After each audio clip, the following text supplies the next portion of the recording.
Welcome to the Reality Revolution. I'm your host, Brian Scott. I'm so excited to dive into one of my favorite Neville lectures.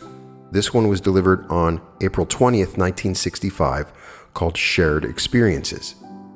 In particular, he shares several different experiences in letters from his audience, which he always loved to do.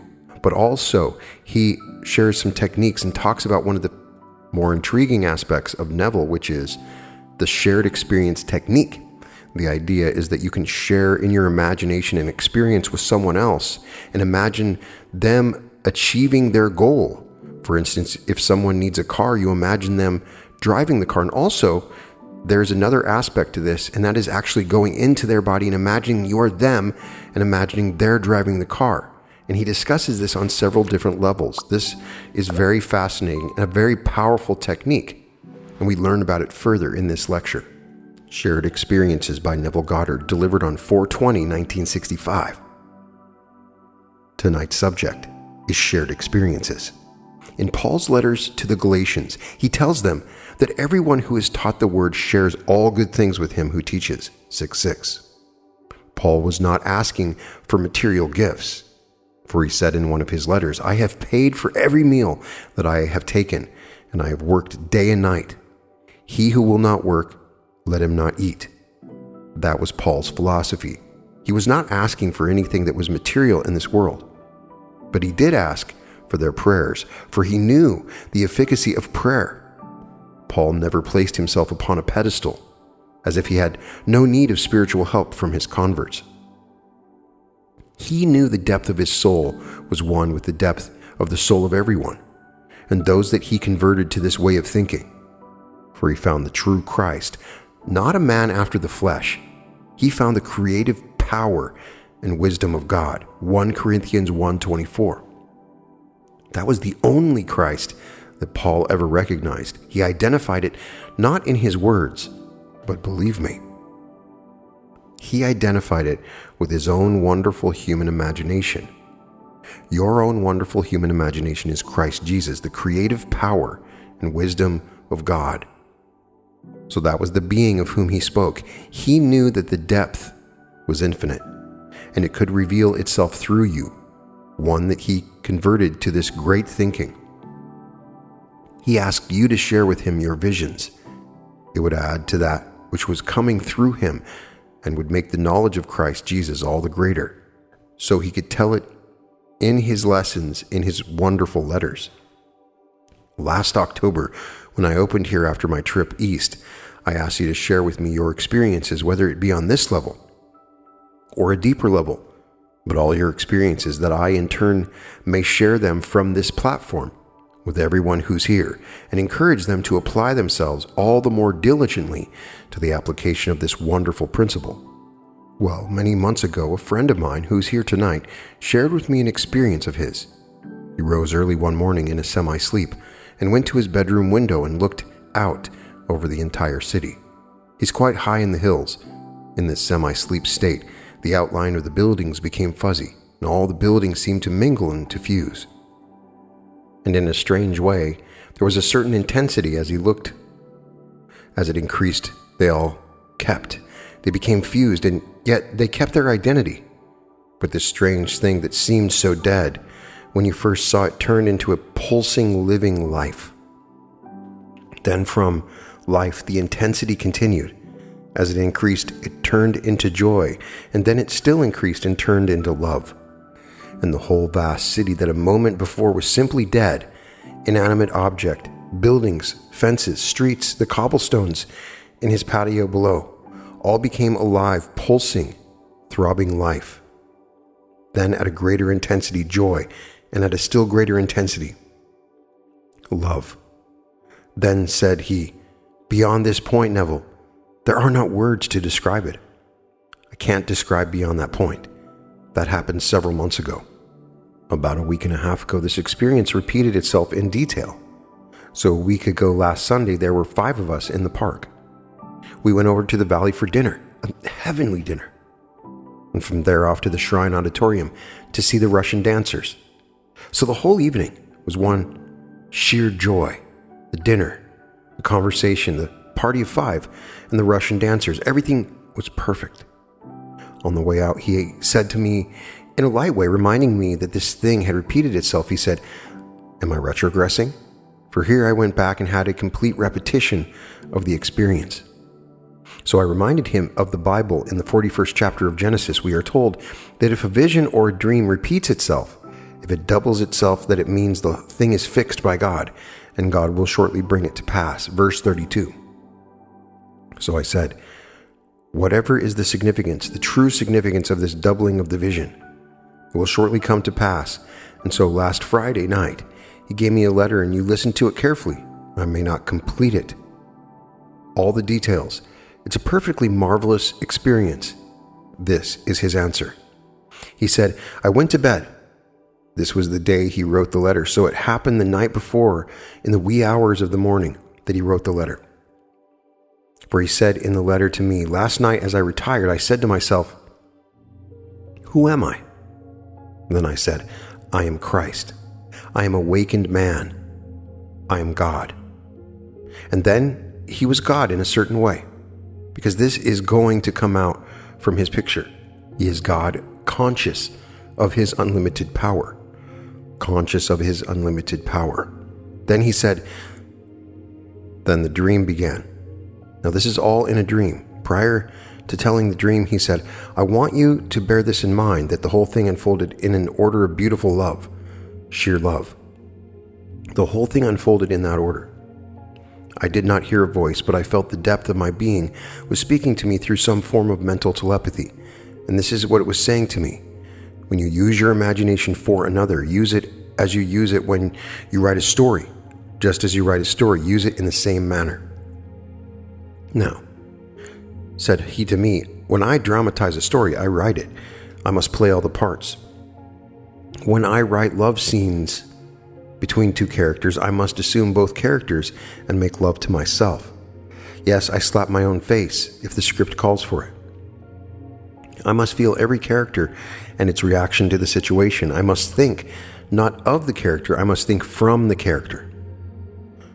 So, if to help another through the use of my imagination, and I must use the same technique as I use when I write a story, well then I must think from them. I must become that character. In every little detail, I must become it. With one exception, when I write a story, I must have an eye on the audience and the theatrical values. But in becoming a character that I would help, my only consideration must be absolute reality. No theatrical values, no audience actual reality of that which I want to live. So when I assume that character, I must possess all the qualities that I set out for them to possess. So with this in mind, in my dream, all this is taking place in dream. I said to myself, now I will experiment. The first one that came before my mind was with us at this dinner party and at the great dance festival.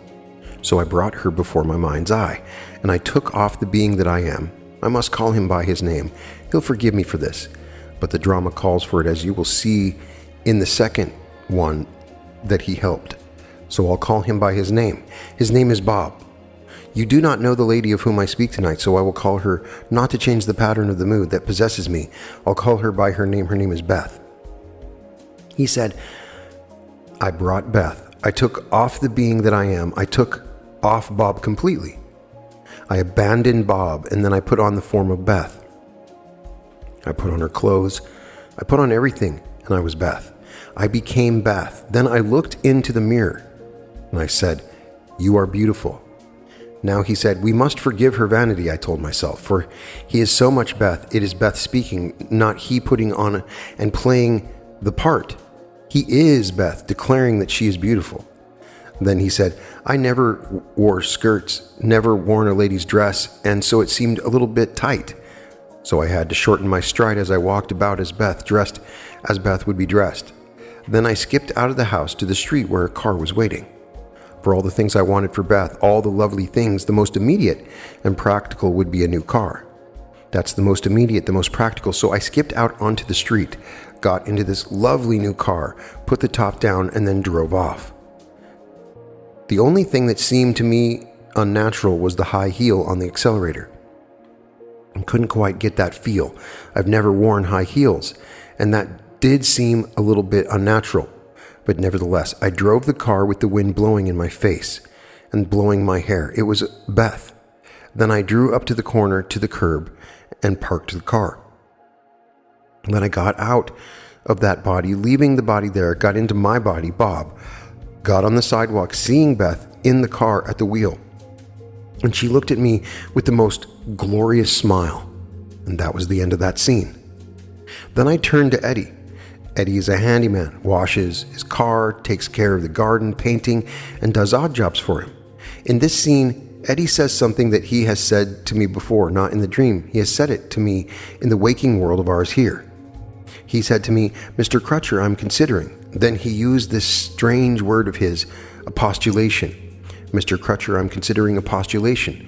A very pompous manner, which he said before in this waking state. Then he said, "I am gimpy, I am lame, and you are my crutcher." Well, that was a simple repetition of what he had said in this world to this friend of mine. Then he said, "I took off this body of Bob, and I put on Eddie's body, even to his clothes."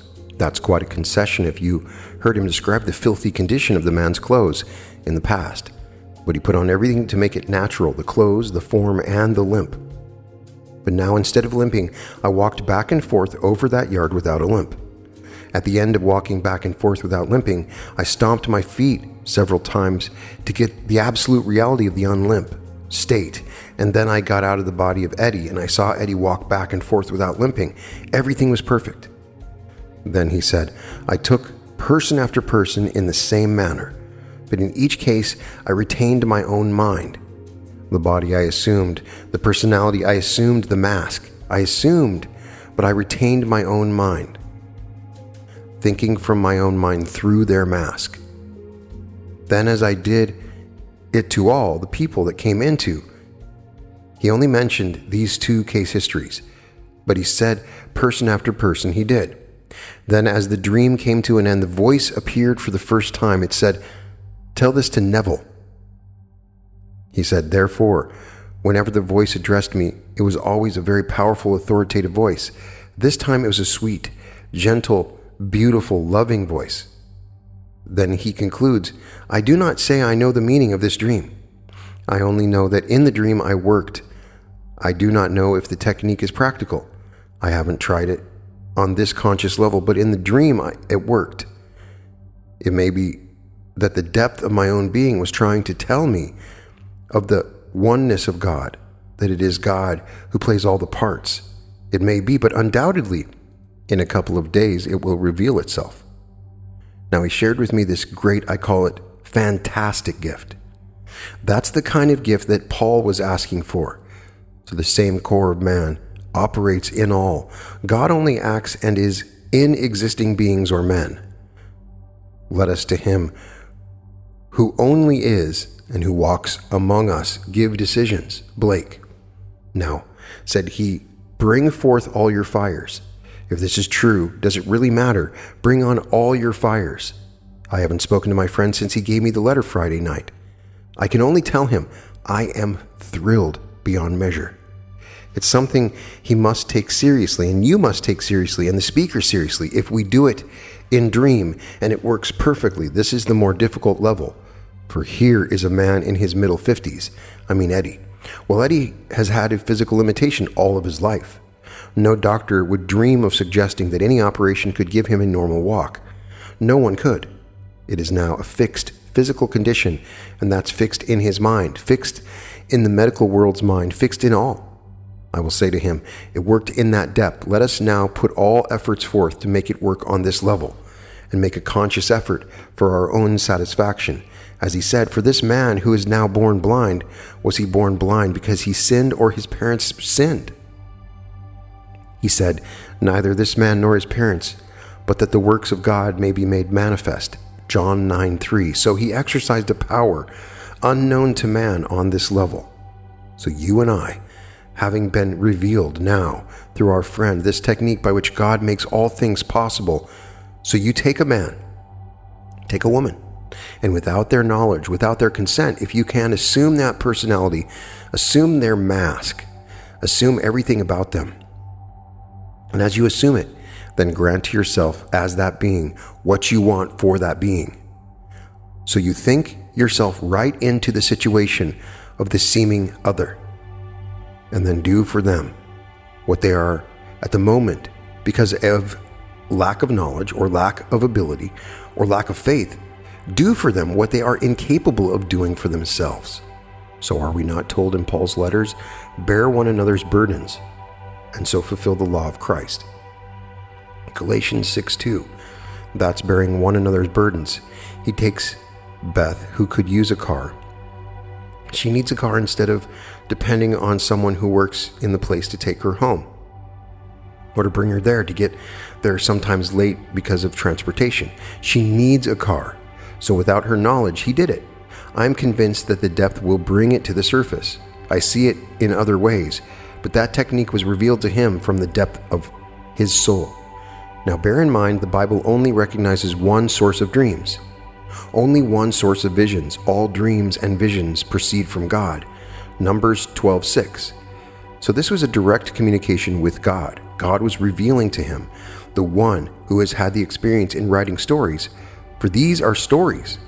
A woman needs a car and she has nowhere to get $1 to buy the car. So if he wrote such a story for a play, he would have to put himself into the character of the one that he did in the depth of his dream. He does it on this level, and he is better qualified than most people because he writes stories. As he said to me in his letter, to write a story, I must assume all the characters. I can't think of a character. I must think from the character. It's very definite. Putting himself into the character, he makes love to himself, male and female, even to the slap on his own face if the script calls for it. So no matter what he writes, he has to make all the characters. Only one little concession that he made, he cannot write for the screen, which he does without thinking in terms of an audience reaction, that theatrical value. But in this, he isn't writing for any audience participation or audience reaction. He's writing only for absolute reality. For the reality of the thing, the car is the fact. She has the car, and the top goes down and she takes off in this car.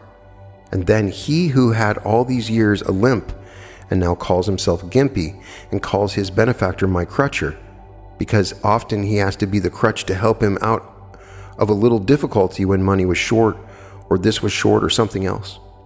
So here's a gift to us tonight, something you will not find in a book. You will not find it no matter where you go. It was a communication between God and the one who wrote me that letter. So with that tonight, take it seriously. And even if it takes you a year to accomplish that technique of putting yourself into another, I only know in my one experiment with it, my nephew was dying of cancer. It was terminal. He was only 17. He was in Barbados, 2,000 miles away from where I lived in New York City. One day, it was Monday. We were expecting a friend for the cocktail hour. Well, she came and I wasn't there. I simply went to my bedroom, closed the door, got on my bed, and assumed that I was in Barbados on the bed where I felt my nephew would be. I felt my sister come through the door and that she stepped at the door, and she was startled to see not her son, my nephew Billy, but to see her brother Neville. I thought that would encourage her to have faith, for she knew what I taught, what I believed. She didn't believe it, but she knew what I believed. So I thought if she could see me instead of seeing her own son, it might in some way lift her faith. And so I got into that mood and put myself on that bed in my imagination. I thought of my apartment in New York City, 2,000 miles to the northwest of me, and then saw my sister, Daphne, come through the door in my mind's eye. She was a little bit startled. She came over and just simply looked at me, and I remained on the bed. She couldn't see her own son. She could only see her brother. Then I broke the spell and came out and joined this friend of ours who came for cocktails. So when I came out, and she said to me, "Neville, you seem so heavy in spirit, and you usually are so gay. You light when you come into a room, and now you seem so heavy. What's wrong?" So I told her what I had just done, that I'd received word there was no cure. She was riddled with cancer at the age of 17, and doctors said, "You catch it when you're young, it's goodbye, that you may catch it when you're in your advanced years and never die of it because you're not building tissue anymore." just simply holding on. But when you're building rapidly, as children do rapidly, then if that's what you're going to do, you're going to do it all over your body. So that was the verdict given by the doctors. They gave my family no hope. Well, he was 17 and he was riddled all over.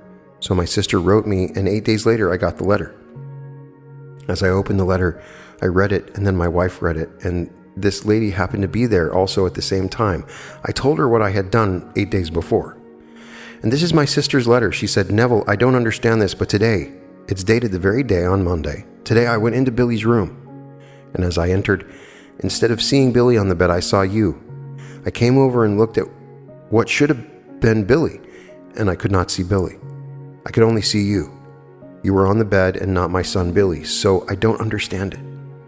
And she, not believing what I teach, she thought it meant that I would be the next to go. She thought, well, now this is simply a vision and Billy's going to die. He can't live, and therefore if Neville is the one who's taking his place, he'll be the one to go next. I mean, that's the interpretation she gave to my experiment. Well, it didn't work in my own case. I only succeeded in letting her see me. Billy did not recover. I did not assume that I was Billy. I only assumed that I was on the bed in place of Billy to encourage my sister's faith. So I cannot say in this case that it failed. I did not assume that I was Billy and did for Billy what my friend did for Eddie. He assumed he was Eddie and walked up and down in that yard for his without a limp. Then he got out of Eddie's body, allowed Eddie once more to possess it, and the Eddie walked in his vision without a limp. Now, whether Eddie tomorrow or within the year walks without a limp or not, I say he was revealed to us what God wants everyone within shout of my voice to put to the test. This is the extreme, after all. This is the limit of contraction. Things are more amenable in a dream than they are here. But he fortunately was in control. Though it was a dream, he was in control in a very conscious way. He knew what he was doing, though it was all a dream. But in all that he did in love. As he said in his letter, "When I took off this form of mine and assumed the form of Beth and her clothes, that was certainly an invasion of privacy, but I'm convinced that she will forgive me because the whole thing was done in love." He asked nothing for the gift he gave her of a new car and the joy he gave her for such a possession. That was a complete gift. That's grace. Unearned, unmerited. So let everyone here try it. It costs us nothing. And if there is a revelation from God, what other voice should he listen to? For it came to him in a vivid, what I would call waking dream. But it was a dream. At the very end, the voice that came in for the first time in the entire dream said, "Tell this to Neville." So I know what Paul meant when he asked those that he taught the word to share with him all good things. Had he enclosed in a letter to me telling me of some personal success in his writing where he made a fortune beyond what he dreamed of making, and enclosed in a letter to me a large fat check, it could not be the joy that I got Friday night when I read this letter. I don't consider any sum of money equal to such a letter. I take that with me. You could be out of money. I'm a spendthrift anyway. I'd spend it. But I can't spend this. I can't give this away. So I'd lose possession of it. I can share it. So you're told, buy the truth but sell it not. For when you sell something, you lose possession of it. Well, I can't. If I talk about this, which I will from now till the ends of time, I will share with others. But I can't sell it. If you came to my meetings, as you must pay more in New York City because I lived in hotels there, so I charged $3 in New York. So you paid $3 when you came to my meetings in New York City, or $2 here, or $2 in San Francisco. You don't buy what I tell you because I'm sharing it. I keep it. So you haven't bought it no matter what I charge. I can't sell it. So if I put any price on it and you're willing to pay for it, don't say you bought the truth. I shared it with you, because if I sold it, well then I would lose possession of it. Far from losing possession of it, it increases in value and increases in understanding in me as I talk about it. So here he shared with me knowledge that I would share with you. So take this to heart and tonight experiment. If the mind isn't that disciplined, that you can actually divorce yourself from what you feel yourself to be and put on the garment of another, that you want to help try it over and over until you can do it. Now, there's a story told by the late Alexis Carrel. Maybe he had this technique. Not Carrel, for he said he did not know what the man did, but he was treating a cancer of the forearm. For 6 months, he treated this cancer with radium, and he could take it no more. A weird, strange-looking character came into his laboratory and announced that he knew how to pray. Well, Carrel was a very devout Catholic, and Carrel said, "All right, if you know how to pray, here is a case, and see what you can do with this case." The man sat in a place not in close proximity. He sat in the corner, and the patient was in the room where he had been treated. The man throws himself into what appeared to Carrel to be a trance, a self-imposed trance. And while he was in this trance, Carrel said in his verbal and written confession that this cancer of the forearm that he had treated medically for 6 months not only disappeared, but it left no trace of ever having been present. Had I not written the medical history of the case, I would doubt my own senses. Did that man, in putting himself into a state similar to sleep, but a controlled sleep, assume the body of this man and then felt the absence of a cancer? If he did, Carrel did not reveal it in his written statement, but he did reveal the statement. When the medical world heard of it, they said, well, after all, Carrel was a great scientist. But now he's advanced in years, and we must take into consideration his advanced years and still love him and respect him for what he has already contributed to science. But we all become, in time, senile. They couldn't justify it. So they had to say the poor man now is a little bit senile. He didn't really see that which is proven to be cancer disappear while a man sits in deep, deep trance. Well, maybe that's what the man did. I don't know. But this revelation given to my friend was so fantastic, I really am lifted up by it. So I'm going to ask everyone here to try this technique. We've given you many techniques and they work, many of them. Well, this to me seems far deeper. That when you become the being without loss of your own mind, your mind is actually thinking from, but through the mask of the seeming other. But you put on the other, and then, as he said, then I healed them and fulfilled their desire. Now he said, I do not know whether it is a technique that is practical on this level. I have not yet experimented, but it did work in the dream. So I ask everyone here to believe it and try it. Don't because it doesn't make sense not try it. If it works, does it really matter what the whole vast world thinks if it works? If there is evidence for a thing, does it really matter what I think or what you think or what the world thinks? So this man comes in and he's so unkempt, he's not well put together, but he knows how to pray. Well, what is the word prayer in Scripture? Look it up in this wonderful concordance of James Strong, an exhaustive concordance. It means motion towards, accession to, nearness at, or in the vicinity of. Well, how can you get any nearer than to put on the body of one? How could you get any nearer than to put on the body but to put on the clothes that she would wear? And when you take an opposite sex, that's really going some way. Here is a man and he puts on the opposite sex and feels quite natural in it. Even to looking into the mirror and saying, you are beautiful, and then saying a little aside, I will forgive her for her vanity. I told myself, said he. But he was speaking through this lady. She was to join him beautiful. Then in time, no one will be unclean in your eyes. If you prove this technique, would it really matter if you were leprous? Would it really matter what they were? You'd put it on and then feel the health that you desire for them, and do for them what at their present level of understanding they are incapable of doing for themselves.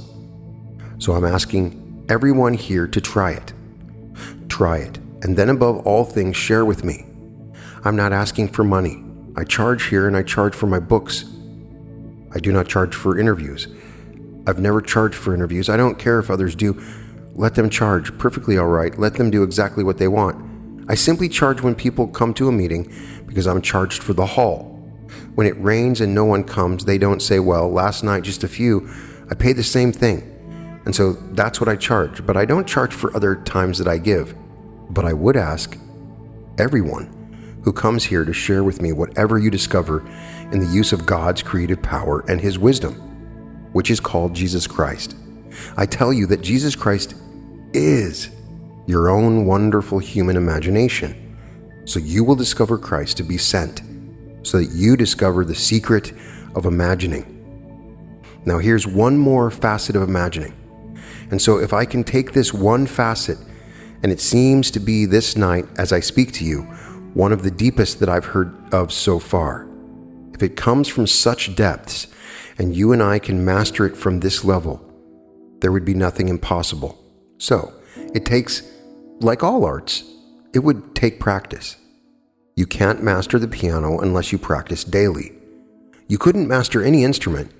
You couldn't master the technique of writing unless you applied yourself. So you have to apply yourself, and the first thing you must find out is a good technique, and then constant practice. For this is a technique revealed by God to the surface of His being through a friend of ours who was generous enough to share it with us. Now let us go into the silence. I do not expect I live by it, because I doubt that on this level you could do it really faithfully and successfully now. When you go home tonight, you try it. But in the meanwhile, we'll try other facets like listening and hearing the voice of a friend tell us he has what he sought in this world. Now, let us go into the silence. At the end of each lecture, Neville would give 2 minutes of silence, as we will do here.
In this experience of my friend, he used it only for others, person after person, and in the very last chapter of the book of Job.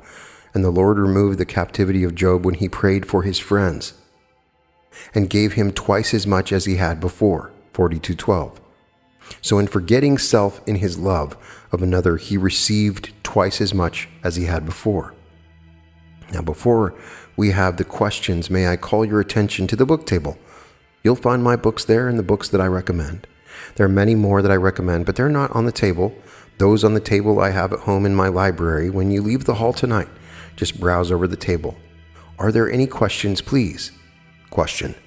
Neville, last Friday you talked to us on inner talking. Would the atmosphere or attitude of the end result be just as effective without the inner talking? Neville says, I find all these facets workable. I find some people like jazz, others like classical music, but they're all musicians. You and I are workers in God's great field, and some are more attuned to just simply listen. This chap, because he is by profession an author and a writer of plays, a writer of stories, he was the perfect medium for this revelation to come through. For whether he is doing it mystically or not, he does it for a living. He actually has to assume the feeling and the reactions of a certain character to get words to flow from that character. So he was the perfect one to be used by God to reveal this facet of imagining. But others who are not writers, who do not write plays, listening, just simply listening for the good news would be effective. Only let us add as much as we can to what we discover about imagining.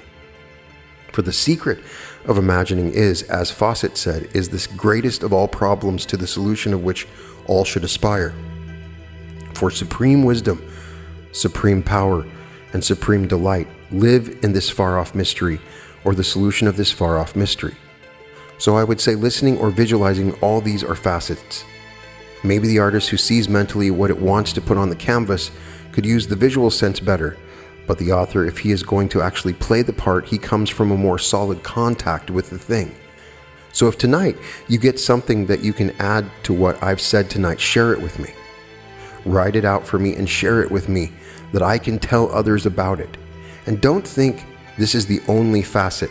There are infinite facets, but this is such a marvelous revelation. Question: Neville, do you suppose that this is the real meaning of love thy neighbor as thyself? Neville says, I think it is. You're told that in the 22nd of Matthew, and this one word, of course, the word is simply a thought, a completed thought, a sentence, and it is, you shall love your neighbor as yourself. That is the fulfilling of the law, as yourself. So if I actually become just what I am, God became, he's not just pretending. God so became us that he is us. He's not pretending. So when he assumed that he was this girl, he could actually, the man that he is looking into the mirror and speak in a way only a girl would speak, seeing herself reflected in a mirror, even to the feeling of the unnaturalness of a high heel. It became so natural that the skirt was tight, so he had to skip, as it were, to the street, but he did feel the feminine quality of the body as he wore it. He meant much good for the girl, but the one pressing need was a car. Undoubtedly, he will take at other times other lovely things for her. But I hope he will now take the advice given to him by God himself and experiment on this level. Whether he does or not, he said in his letter to me in the dream, it worked. Eddie walked without a limp as I walked first, just as though God must play the part and then let man play it. So he played it without the limp, and then Eddie take over. Question inaudible. Well, the question was about the lady whose story I told in The Law and the Promise, that she got so worked up and so tired she needed everything. She needed clothes, she needed a job, she was 56 years old, and she wasn't trained in any particular skill. She needed everything, and she owed money. So when she tried to apply this at the end of the evening, she said, I felt so nervous and I couldn't even sleep. I was all wrought up. So what I did was this. I condensed the whole thing into a mood, and the mood was this. She felt the way she would expect to feel under certain circumstances, that she had a lavish, wonderful income. Then, said she, I would feel the way I would expect to feel under these circumstances, and in that mood, I slept.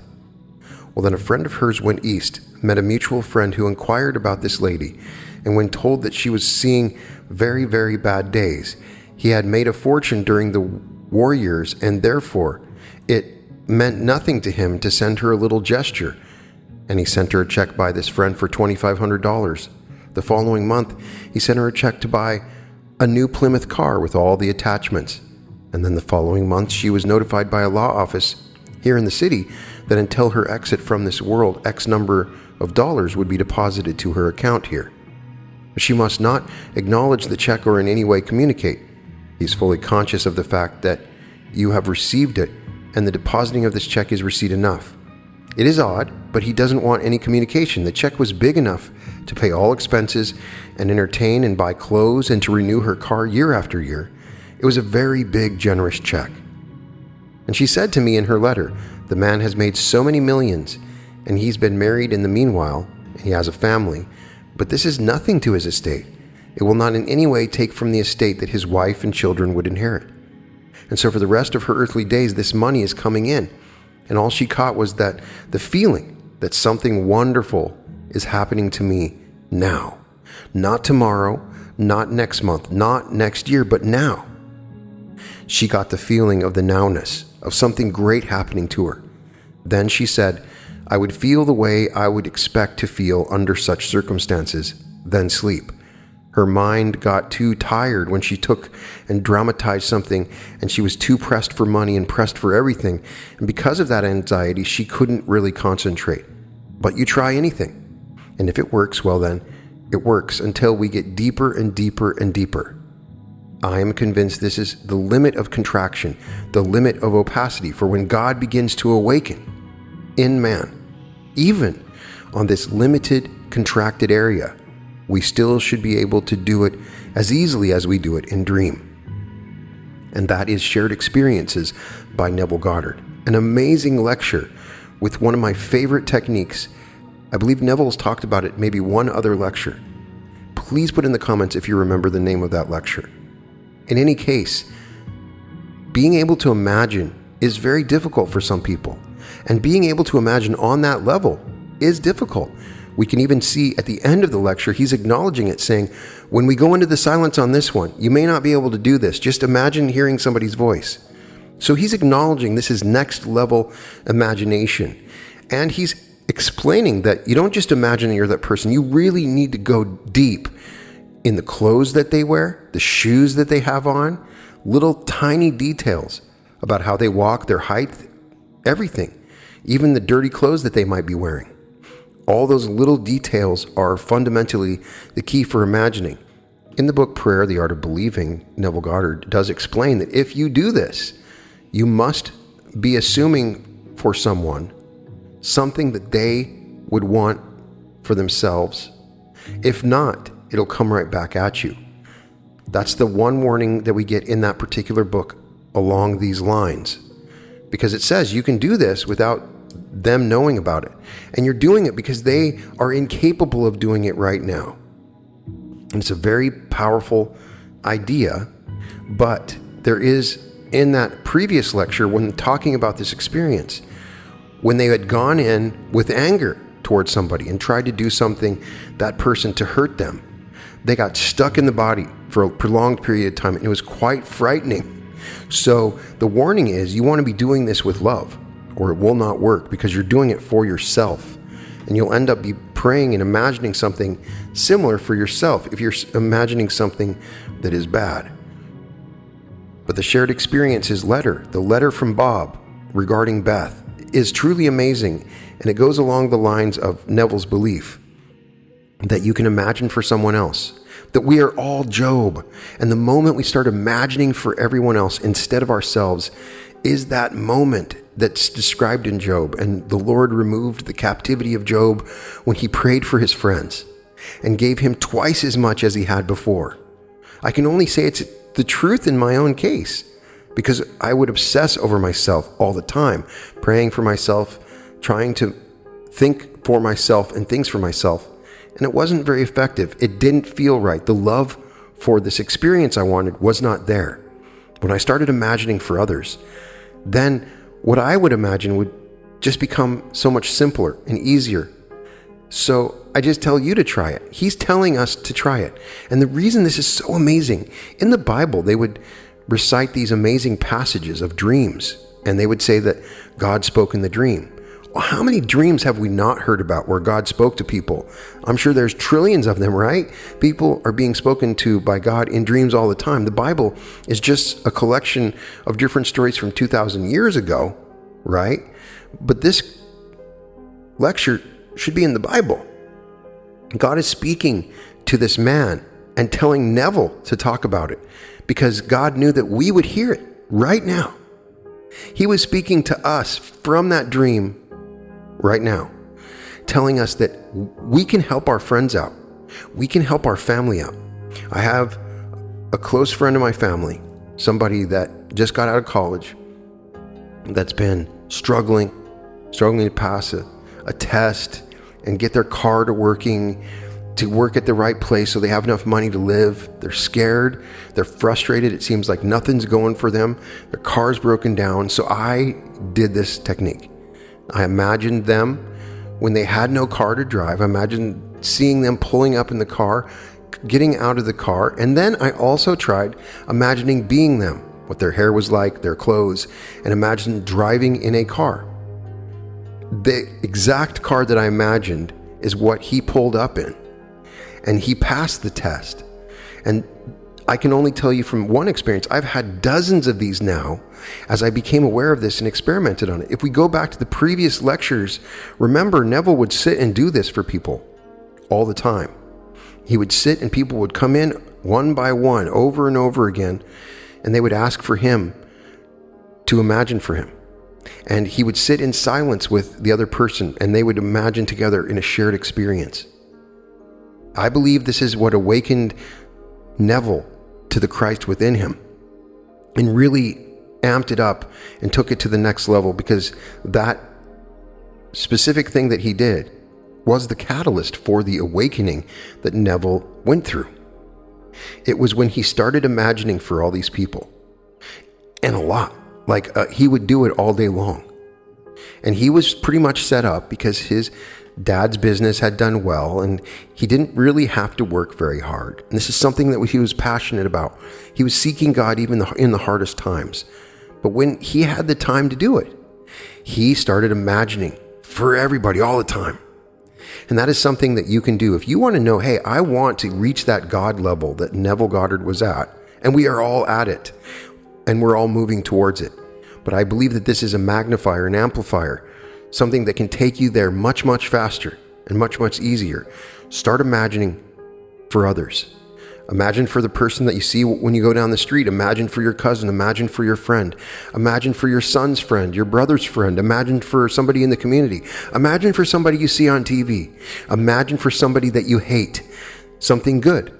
Imagine something good. Imagine for somebody that you dislike, whatever it is.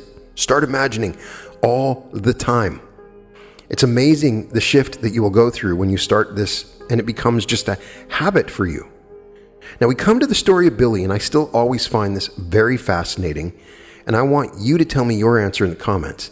In the story about Billy, when he shows up for his sister, and I've always asked, and he even sort of mentions it, this is the second or third time we've heard about this story. Why didn't he fix Billy? Why didn't he imagine being in Billy's body healed?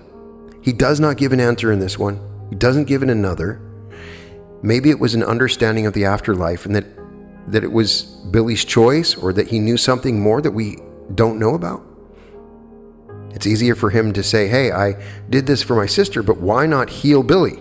I'd love to know why he didn't heal Billy. Please tell me why he didn't heal Billy. In any case, I would love for you to share me your stories. I have a book coming out on the new earth. I think these are the kind of stories that are happening. We are experiencing miracles. We're experiencing techniques and shifts in miracles all the time. And please, I want you to email me at welcome-to-the-reality-revolution@gmail.com your stories about shifts that you've gone through, where you imagined or dreamed or things like that. I want to know your stories just like Neville does.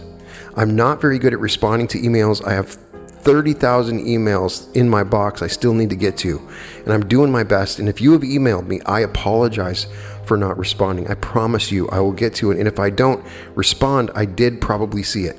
But in this case, I've created this special email just for you to tell me your stories, because I want to hear your stories, and perhaps in a future episode I can share some of these stories like Neville did. So let me know what you think about this, and if you've tried this technique, I want to know, did it work? Is it possible for you? Some people are going to struggle with that level of imagination. Are you a writer? Is there any writers out there that have the ability to go into all the parts and use these techniques? I want to know. I want to know if it was a success. Remember, as I always say, the comments are a laboratory, and that's where we're experimenting on this stuff. So let me know. In any case, it's always wonderful to read another Neville lecture, and there are many more to come. All episodes of The Reality Revolution can be found at therealityrevolution.com. And welcome to The Reality Revolution.